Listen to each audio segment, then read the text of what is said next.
Estamos aqui na Valer, na Vale do Rio Doce, hoje é dia 2 de abril de 2009, para o lançamento da revista Inteligência Empresarial, número 32, em que nós vamos discutir as plataformas do conhecimento.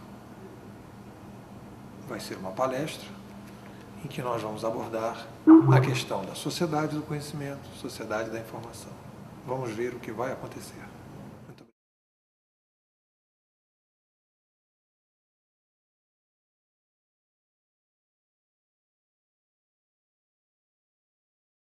Primeira coisa é dizer para vocês o seguinte: o pessoal que gosta de PowerPoint, eu sei que tem gente que gosta de PowerPoint, não vai ter PowerPoint. Sinto decepcionado, mas não vai ter PowerPoint. E eu vou explicar por quê. Eu tenho tentado, nas últimas palestras que eu tenho feito, exercer a improvisação e não ter essa guia do PowerPoint. Que por um lado é bom, que você vai seguindo aquilo, né? Mas por outro lado você tem que seguir aqueles slides, né? E as coisas podem não ser exatamente assim com a relação com as pessoas que estão aqui. Então, não tem PowerPoint. Como é que eu tenho trabalhado as palestras? Isso é uma tentativa de criar um modelo um pouco mais interativo. A ideia não é que eu vou falando e de repente chega um determinado momento e digo, acabei de falar, então agora vocês falam. Não. Se alguém achar que num determinado momento quer interferir, quer fazer uma pergunta, quer colocar alguma coisa, levanta o braço e a pessoa fala, e nessa sequência a gente vai falando, tentando criar um ambiente mais interativo, né? Então eu vou falando, quem se sentir à vontade, por algum motivo quiser interromper, levantar o braço, pode levantar, vai falar e a gente vai desenvolver. Então, qual é o guia que eu vou ter aqui? Como o Marcos fez aquele texto e divulgou no boletim do CRI, ele colocou aqui, né, 3 questões. Se vivemos na sociedade do conhecimento ou na sociedade da rede digital? É preciso fazer a gestão do conhecimento ou a gestão das empresas na sociedade do conhecimento em rede? Estamos, afinal, na primeira e única sociedade da informação ou em mais uma sociedade da informação? São questões interessantes, né? Eu tenho uma aluna aqui, que eu não vou falar o nome, que comentou no meu blog essa semana, que eu escrevi sobre essa questão da sociedade da informação, e ela disse para mim que ela acreditava naquilo que eu tinha dito. Eu falei, você está acreditando nisso?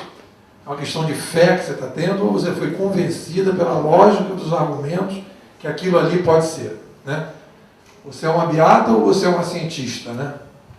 Aí ela falou, não, realmente tem que pensar se eu acredito ou se eu comprovo.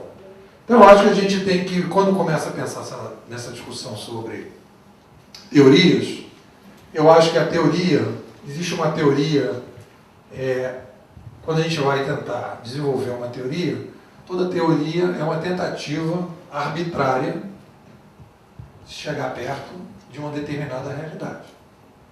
Uma teoria arbitrária, que alguém, por algum motivo, desenvolveu e colocou aquilo ali, né, numa tentativa de se aproximar da realidade.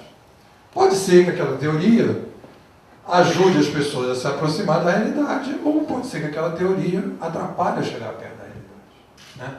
Então o que a gente tem que fazer ao longo do processo indo nos processos teóricos e percebendo se aquele processo teórico está nos aproximando ou não nos aproximando da realidade.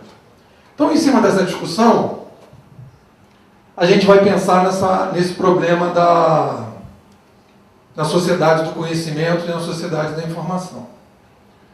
Qual é o motivo que nos levou a pensar que nós vivemos numa sociedade da informação e numa sociedade do conhecimento? Porque as pessoas começaram a perceber que existia uma diferença muito clara entre o modelo econômico, a maneira que a sociedade estava se desenvolvendo antes, baseado na mão de obra, né, empresas que vendiam produtos muito concretos, e começamos a perceber que existia uma mudança, né? As marcas das empresas começaram a ganhar uma força, né? Nós começamos a ter produtos imateriais como software, nós começamos a vender coisas que não eram tangíveis, a gente começou a pensar em coisas intangíveis. Os empregados das empresas começaram a ser valorizados em função do seu capital intelectual muito mais do que o seu capital braçal, e as pessoas queriam separar naquele momento o que era, né, uma sociedade passada dessa nova sociedade. E aí chamamos, por uma questão de separação, de sociedade do conhecimento, sociedade da informação. Tudo bem. Só que o que acontece é que quando você dá nome a uma determinada coisa, aquilo vai criando um determinado tipo de ações e vai criando determinado tipo de procedimentos para que você possa atuar dentro da sociedade e dentro das empresas. O que acontece aí?